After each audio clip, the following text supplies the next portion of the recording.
مولانا و مولا الثقلین ابی القاسم محمد اللهم صل علی محمد و آل محمد و اہل بیتہ الطیبین الطاہرین المعصومین المنتجبین واللعنۃ الدائمۃ علی اعدائہم اجمعین۔ قال علی بن ابی طالب سمعت رسول اللہ یقول انا و علی ابوا هذه الامہ۔ غم کے ایام چل رہے ہیں، میں آپ کی خدمت میں تعزیت اور تسلیت پیش کرتا ہوں۔ حضرت امیر کی شہادت کے ایام ماہ مبارک ہے، بندگی کے زمانہ چل رہا ہے، نیائش اور دعا و بندگی کا وقت ہے، جو بہترین عبادتوں کا وقت ہے۔ لیکن ہم آئیں دینی اقدار کو سمجھنے کے لیے علی کے دروازے پر آئیں، علی کی ذات کو پہچانیں۔ علی کہتے کس کو ہیں؟ علی کی ذات کو اگر پہچاننا چاہتے ہیں تو قرآن کے ذریعے سے پہچانیے، کیونکہ علی قرآن ناطق ہے، اور جو ہمارے پاس موجود ہے قرآن صامت ہے۔ اس قرآن صامت جو ہمارے پاس دفتین کے درمیان ہے، جس کی ہم تلاوت کرتے ہیں، اس قرآن کو کیسے ٹچ کیا جا سکتا ہے؟ کیسے مس کرتے ہیں آپ اس قرآن کو؟ کیسے مس کر سکتے ہیں آپ قرآن کو؟ بغیر طہارت کے مس نہیں کر سکتے۔ جب تک طہارت نہ ہو اس قرآن کو ٹچ نہیں کر سکتے۔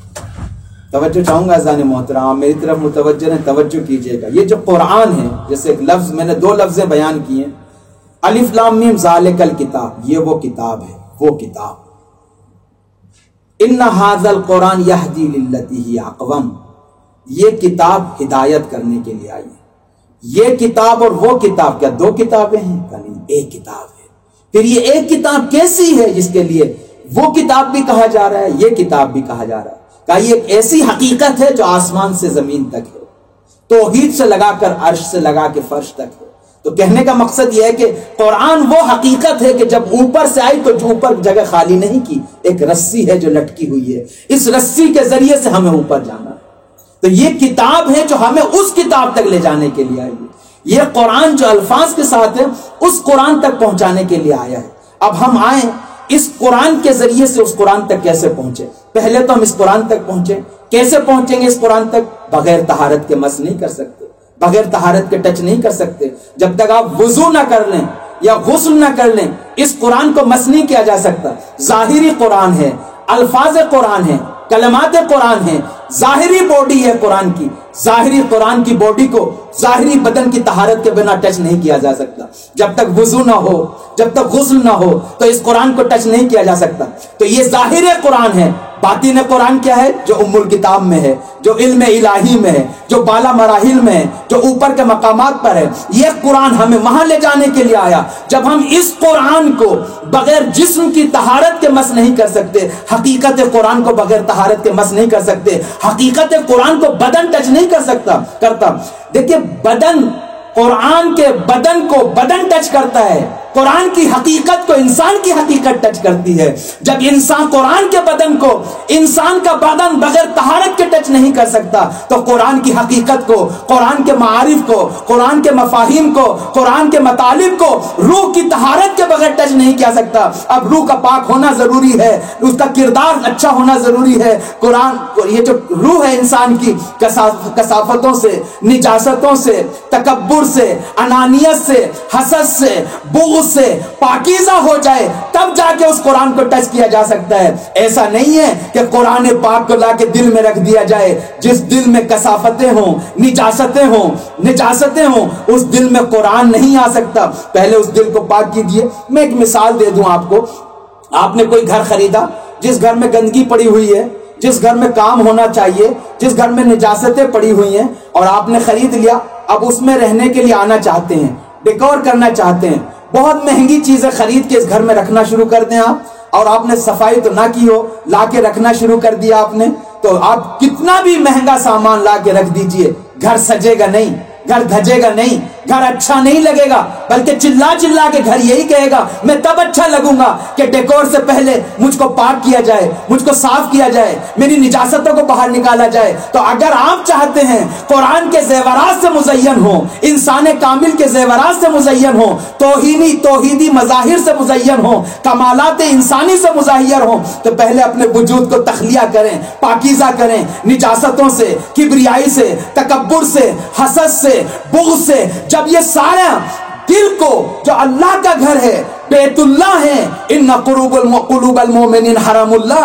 جب آپ اس کو پاک کر دیں گے پھر اس کو زیورات سے مزین کرنا شروع کریں گے، شجاعت کے ذریعے، کرامت کے ذریعے، سخاوت کے ذریعے، صداقت کے ذریعے، پھر دل میں قرآنی مطالب آنا شروع ہو جائیں گے، تب آپ حقیقت قرآن کو ٹچ کر سکیں گے۔ علی بھی عین قرآن ہے، اور اگر یقین نہیں آتا کہ علی عین قرآن ہے، ایک روایت میں آپ کے سامنے پیش کرتا ہوں، بہت مرتبہ میں مجالس میں پڑھ چکا ہوں۔ آپ نے ایک روایت سنی ہوگی کہ علی جب گھوڑے پہ سوار ہوتے تھے، اس رکاب میں قدم رکھنے کے بعد جب دوسرا قدم دوسری رکاب میں رکھنا چاہتے تھے پورا قرآن ختم کر دیا کرتے تھے۔ سوال یہ ہے کہ کیسے پڑھتے تھے؟ کہا نہیں حضور، وہ تو ایک سورہ قل هو اللہ پڑھتے تھے، پورے قرآن کا ثواب مل جاتا تھا۔ روایت میں ختم قرآن آیا ہے، ثواب قرآن نہیں آیا ہے، تو پھر علی کیسے پڑھتے تھے؟ الف لام میم ذالک الکتاب لا ریب فیہ ھدی للمتقین۔ ویسے تو ٹائم لگ رہا ہے سرکار، والناس تک آپ پڑھیں گے ٹائم لگتا چلا جائے گا، تو پھر علی روایت سچ کہہ رہی ہے تو ہم کیسے سمجھیں؟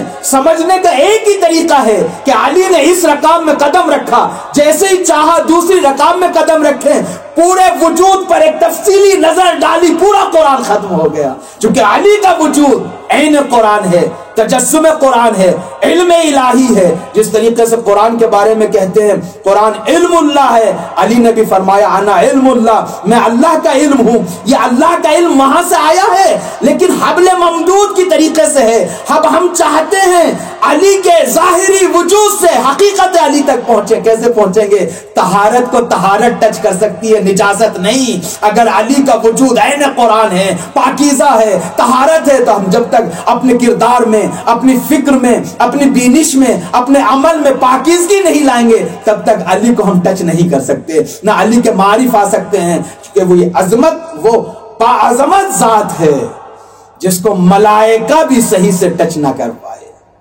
لیکن انسان کے اندر اللہ نے صلاحیت رکھی ہے اس حقیقت کو ٹچ کرنے کے لیے۔ ہائے کیسے ستایا گیا ایسی ذات کو، کیسے مانا انسان کے ایسی ذات کو ستائیں۔ مدینے کی گلیوں میں دیکھو کس طریقے سے ستایا جا رہا ہے، کوفے کی گلیوں میں دیکھیں کیسے ستایا جا رہا ہے۔ جانتے ہیں علی، جب آپ نے خطبہ شعبانیہ سنا ہے، جب پیغمبر اسلام نے ارشاد فرمایا خطبہ شعبانیہ، اور جیسے ہی خطبہ شعبانیہ ختم ہوا پیغمبر اسلام رونے لگے۔ ایک مرتبہ علی پاس پہنچا، آقا کیوں رو رہے ہیں؟ کہا یہی ماہ مبارک ہوگا علی جس میں تمہاری سفید داڑھی کو خون سے رنگین کیا جائے گا۔ لہذا جیسے آخری ماہ مبارک شروع ہوا، حضرت علی منبر پہ جا کے یہی کہا کرتے تھے، اے حاجیو اس سال تم حج پہ جاؤ گے لیکن علی تمہارے درمیان نہیں ہوگا۔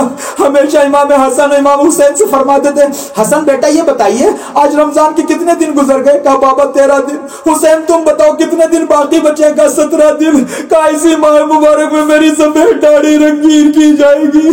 ہائے صحیح ہوا، بیٹی کے گھر سے رخصت ہونا چاہتے ہیں، ارے مرغا بھی پکڑ لیتی ہے، کبھی اس دامن کو پکڑتی ہے کبھی اس دامن کو پکڑتی ہے، بار بار کہہ رہے ہیں انا للہ و انا الیہ راجعون۔ بیٹا ام کلثوم آج تمہارے بابا جا رہے ہیں پر زندہ واپس نہ آئیں گے۔ آخر دعوانا الحمدللہ۔